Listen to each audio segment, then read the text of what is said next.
Welcome to the Voice of Retail. I'm your host, Michael LeBlanc. This podcast is brought to you in conjunction with Retail Council of Canada. Neo Financial has accomplished a lot since its conception in 2019. This becomes especially apparent when compared to the hundreds-year-old financial institutions Neo is challenging in Canada. In the distinct and gridlocked Canadian banking system, Jeff Adamson, co-founder and head of partnerships, and his Neo co-founders are making room for innovation and customer-first service, giving traditional financial institutions a run for their money. In this episode of The Voice of Retail, I talk with Jeff about Neo Financial and the change that it's bringing to both banking and the retail space. As a former Olympic wrestler and co-founder of Skip the Dishes, Jeff shares his unique insights on what it means to build a resilient business in Canada, helping consumers and retailers alike see more value for the time and treasure. On the retail side, we actually partner up with some of the leading Canadian retailers and actually work with them to kind of get into financial technology, and they're able to leverage our platform to grow their sales and to really reach their customer goals, whether that be new customers, whether that be getting their current customers to spend more. Let's listen in now.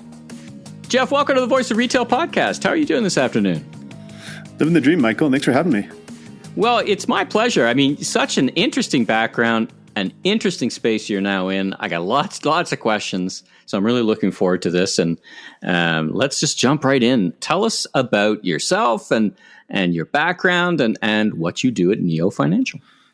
Well, I'll try to keep it the abbreviated version, Michael, but I grew up in a middle-class family in Saskatchewan, just south of Saskatoon. And I'd say for the most part of my life, I think I identified as a high-performance athlete. I was really involved in sports as a kid. Wrestling, right? You were a wrestler. Did I see wrestling, was it? Yeah, exactly. So I did a bunch of different ones as a kid, and I was really fortunate to have parents who were involved and kind of pushed me into sports, and really fell in love with the sport of wrestling, and was fortunate enough to represent Canada on the kind of world stage for a better part of a decade, and really traveled around the world, got to see a lot of different things, got to go to a lot of different countries, and that was really where I got a lot of that exposure to businesses in different countries, and kind of was able to contrast those to what was happening in Canada. And it was right after the 2012 Olympic Games, I came back to Canada, and that was when I caught up with two brothers, Josh and Chris Sumer, and we thought, hey, maybe we could take a go at starting our own company, and we co-founded Skip the Dishes, and then after Skip, we kind of a lot of the same team members and co-founded Neo Financial. Well, I want to really get into Neo Financial, but a couple of quick questions first.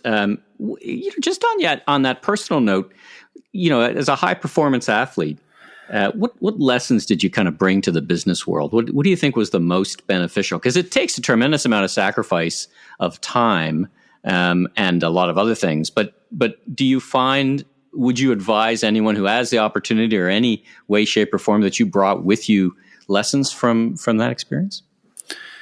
Absolutely, Michael. I think there are so many similarities, and there are so many, we could have a whole podcast just about all the transferable skills between high performance sport and business. I think the biggest ones, though, would be, I think in order to be good at anything, especially if your goal is to be among the best in the world, it really takes, like you mentioned, a lot of sacrifice, a lot of character, but I think more than anything, a ton of resilience.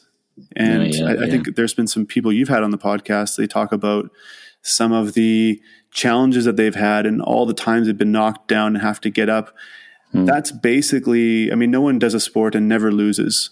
And, I've had hundreds of losses in my career, in my right athletic career. And then of course, you get into any business, you just get tons of roadblocks and failures and challenges. And then you have to figure out, okay, how do you get by them? And then work with the team to overcome them. It's so interesting. My a little personal perspective. My daughter was a high performance athlete, and I can see. Which sport? She's soccer. She's a great soccer player, and it's interesting because it taught her how to lose. Absolutely. Because as you say, you lose in some ways. You lose. Hopefully, you win more than you lose, but you certainly understand that there's a next, and that there's as you described it, resilience and just that kind of understanding that with effort comes great results. So anyway, thank you for that diversion. Now let's talk about Skip for a second. We're here to talk about Neo, but I can't help talking about Skip, and because I think it for me informs me a little bit about your perspective about going in new and different paths. Talk about how you saw that coming. I mean, you certainly didn't see what's going on now with the COVID era coming, which has probably accelerated the need for things like Skip. But how did you and your partners see that happening? Was it something you saw internationally? And how did you get the gumption to form that kind of new thing that you eventually you took it to scale and sold? So very successful. Yeah, I think it was, as I mentioned earlier, on the kind of traveling abroad and seeing how things were being done in different countries.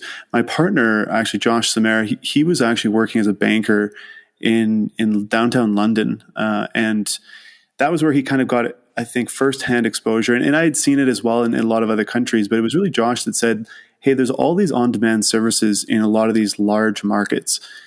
And back home, I think Uber maybe had just launched in Canada, maybe one city, really no on-demand services of which to speak of. And people in these cities would use them to add more time to their day. And you would, on-demand groceries, on-demand food, on-demand dry cleaning, dog walking, you name it. And they were able to kind of save so much time and then use that extra time that they have to get better at whatever skill they wanted to, or even just to spend time with family.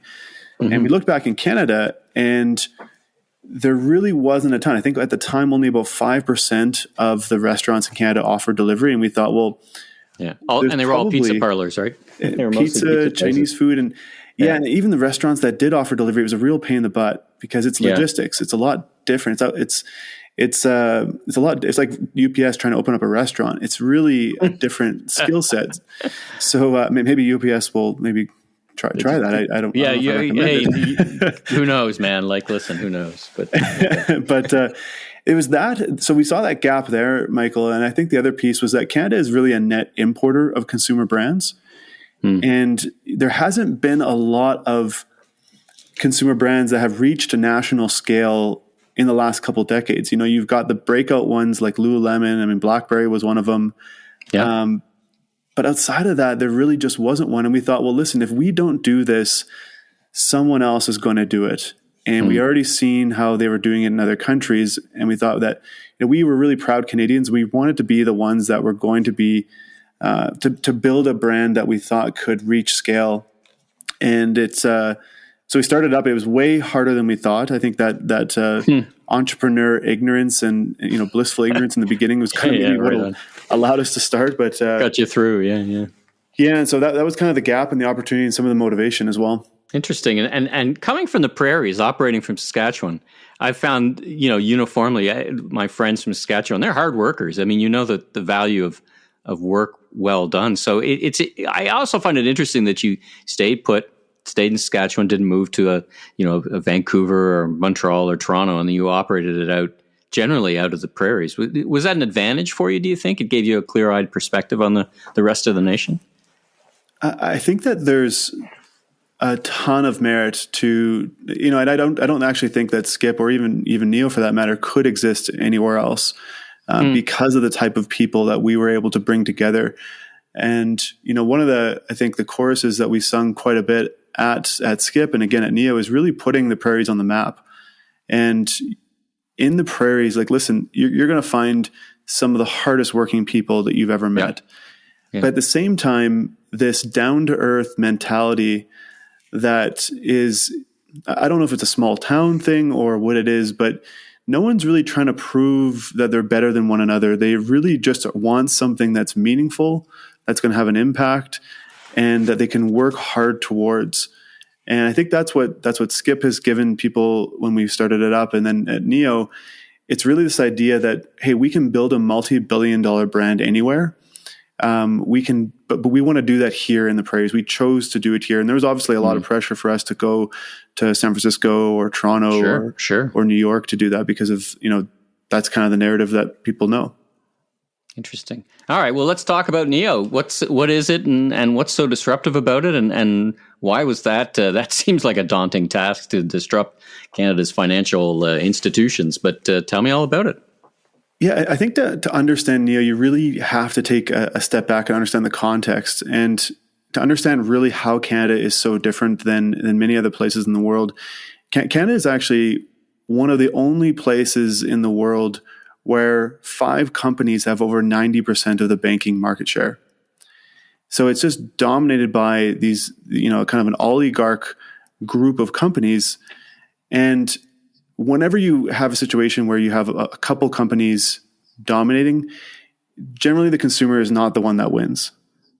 And on top of that, Canadians pay some of the highest fees in the developed world.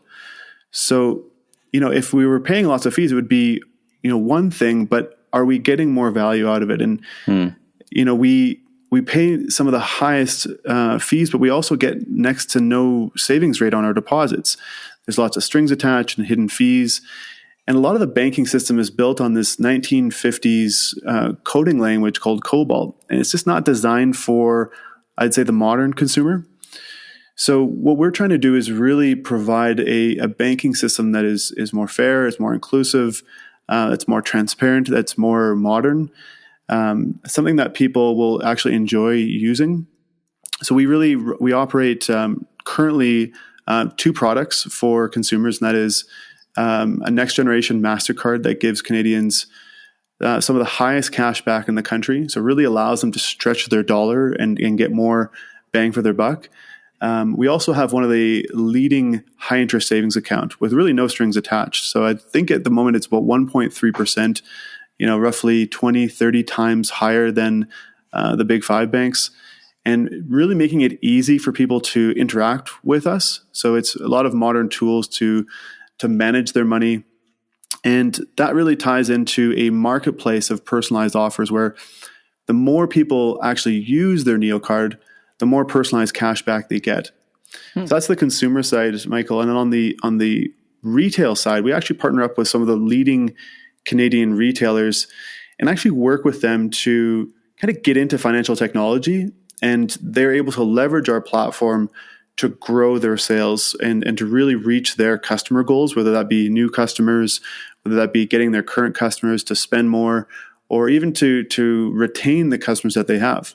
Well, you certainly burst onto my radar screen and onto the scene with your deal with Hudson's Bay. And as a former Hudson's Bay executive, and I know how important the credit card is to Hudson's Bay and to retailers. I actually launched a credit card at the shopping channel. How did you break through? How did basically a startup from the prairies come through, and what did these partners see in you? What did you offer them that was different? And tell me how you displaced their existing partner. Give me a sense of the history of that one. That's pretty interesting. Yeah, well, and I'm not gonna speak for HBC. You'll have to have Ian Nairn on to share his side. But I think that what we're hearing, Michael, from a lot of the retailers that we're working with is that, and this actually goes back to when we were at Skip, we had a lot of retailers, specifically restaurants, of course, that would come to us, and these are the big ones. These are some of the biggest brands in the world. And, I was expecting them to actually know a lot more about their customers than we did.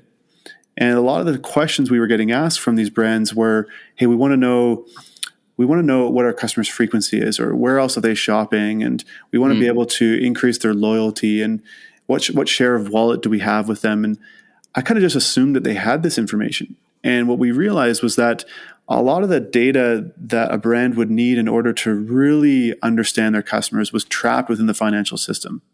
It was really out of reach for them.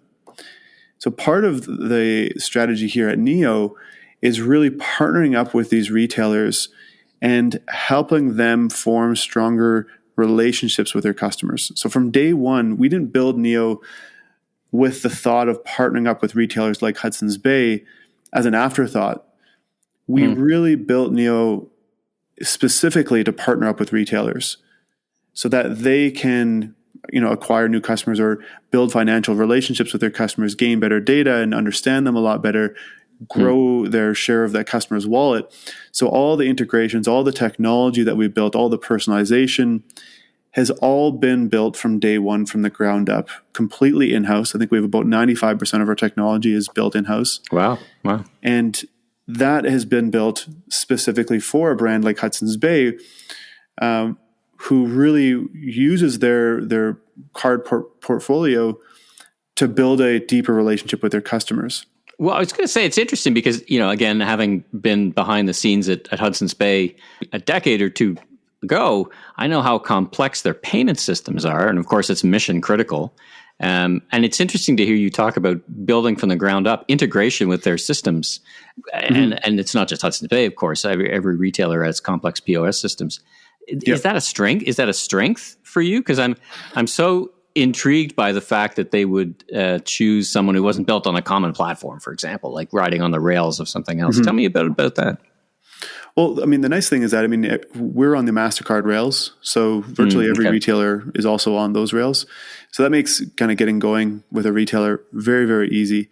Now, when you want to get into deeper integrations, that's actually a real strength of ours because, half of our company, we've got over 450 employees. Virtually half of that is engineers, product, designers.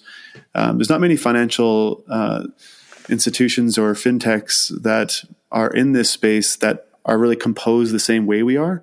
And if you look at a company like, take Plaid, for example, one of the reasons why Plaid is actually so difficult to compete with is that they've scaled the long tail of all these banking integrations. They've integrated with so many banks globally.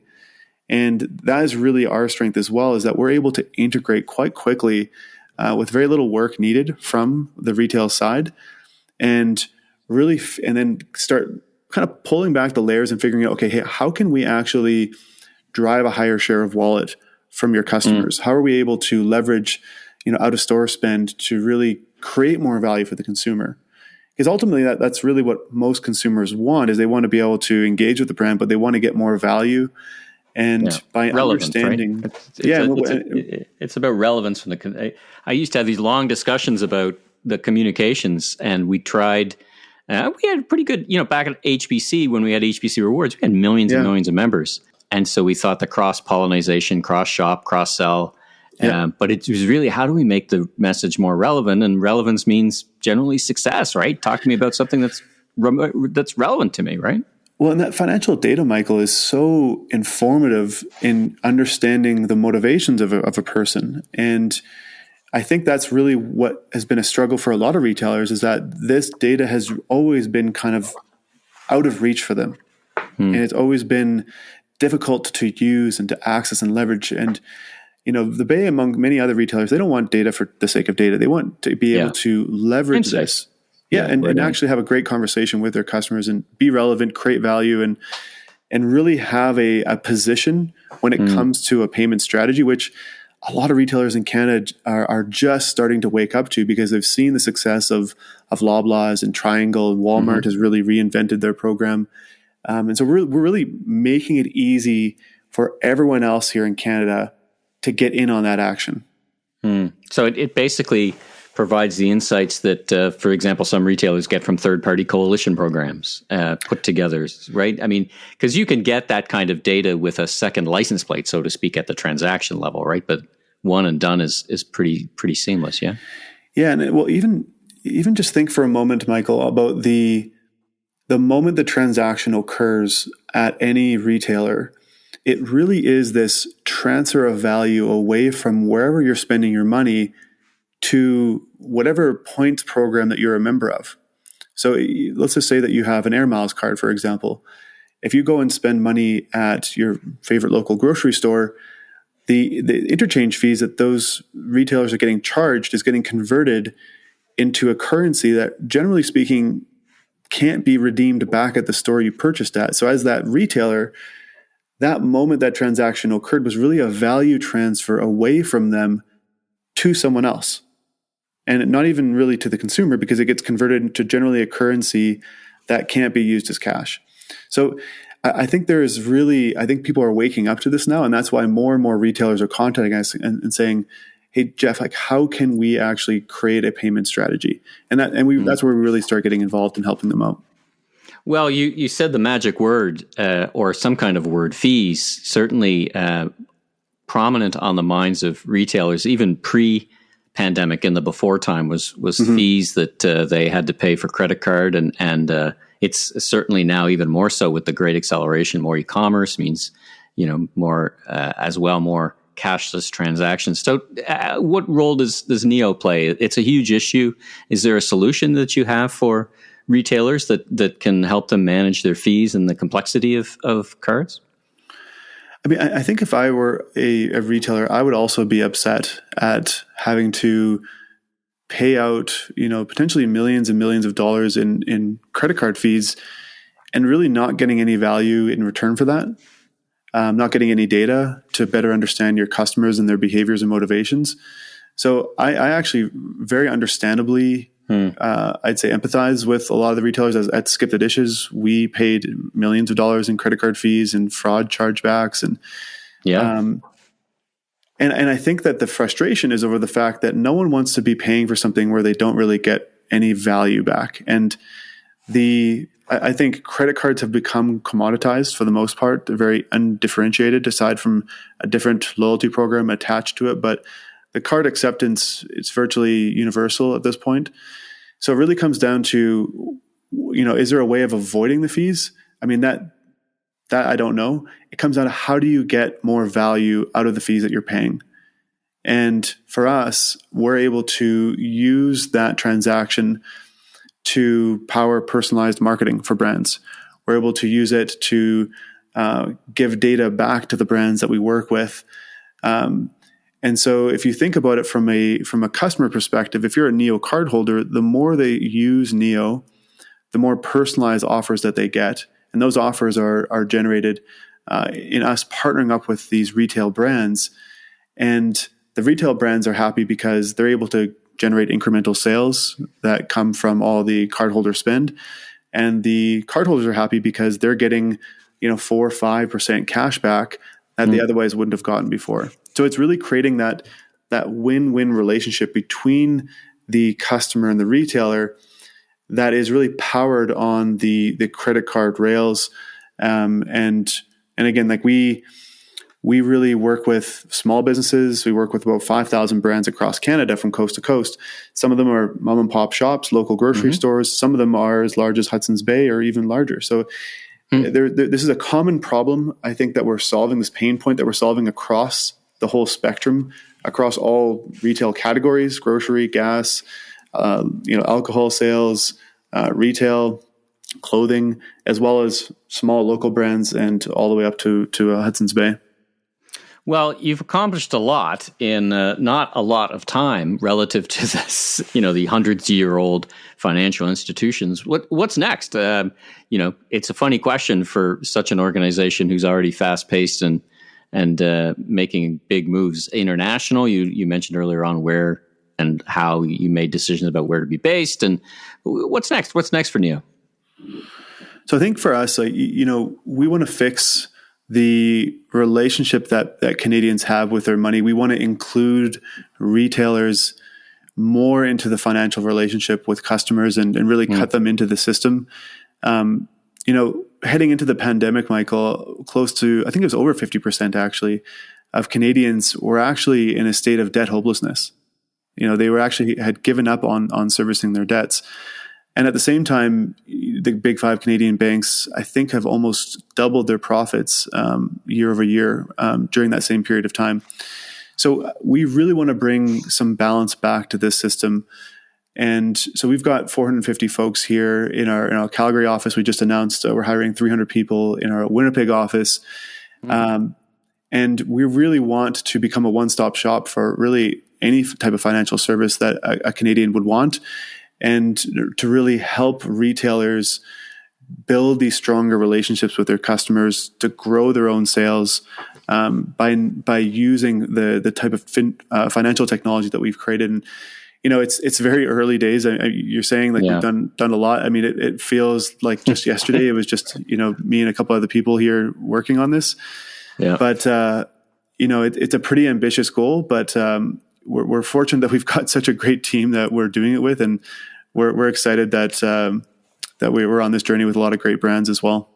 Well, you've got the pedigree of cracking the code with Skip, so you certainly have got success in the DNA, I would say. Where can listeners go to learn a bit more, or get in touch with you if they want to learn a bit more, either mostly as a retailer, but perhaps even as a consumer themselves? Yeah. So if I was a consumer or even a retailer, I would go to neofinancial.com and check us out there. We've got some information. I would also follow us on Instagram as well. We create a ton of beautiful content with a lot of the brands that we partner with. We've got a in-house studio, so we'll send crews out and we'll kind of shoot beautiful video, still photography, and we feature that on our Instagram. And so there's also a blog as well for Canadians who are looking for more information about just how to better manage their wealth. So it's really, those are the places that I would go. And again, just if you have any questions, we've got a form you can fill out and learn a little bit more. Well, fantastic. And you surprised me there. Instagram wasn't what I thought you were going to say. I do hear that a lot from retailers, but I don't hear much that from financial institutions. So that's, Are you on Instagram, Michael? I am on Instagram, so I'm going to have to follow you. And I'll say that Neo Financial's Instagram is a lot more eventful than mine. I don't know about yours though, Michael. Maybe yours is really, really exciting. Well, it's pretty exciting. I'd like it to be a bit more. It's getting more exciting now that I can get out and start shopping willfully more. Because right now it's a bunch of pictures of people that I interview, which of course is exciting. But I'd love to get out and a lot of food photos too, Michael. A lot of food photos, yeah. I got a lot of food photos, and more to come since I'm starting a barbecue YouTube channel. There's a little preview for. Hey, it's true. Last Request Barbecue launching later this week. Tell me you're grilling with charcoal. I've got 5 different grills, and I grill 5 different ways. So I had to justify all that hardware somehow. Anyway, next time I know East, I'm coming over. Just I'm inviting myself over right now, Michael. So fantastic. I love guests. All right, listen. So enough about me. Thanks so much for joining me on the Voice of Retail podcast. Hey, great to hear the story and exciting and wish you continued success and look forward to meeting you in person soon. Yeah, and Michael, thanks for doing this too. I think giving retailers a voice, I think, is important before. I think it's even more important now. Consumer brands have such an important impact on the cultural fabric of Canada, and I think what you're doing is really important, and I'm really grateful to be on here with you. Well, thanks, Jeff. I really appreciate that. Thanks for tuning in to today's episode of The Voice of Retail. Be sure and follow the podcast on Apple, Spotify, or wherever you enjoy podcasts, so you don't miss out on the latest episodes, industry news, and insights. If you enjoyed this episode, please consider leaving a rating review, as it really helps us grow so that we continue to get amazing guests onto the show.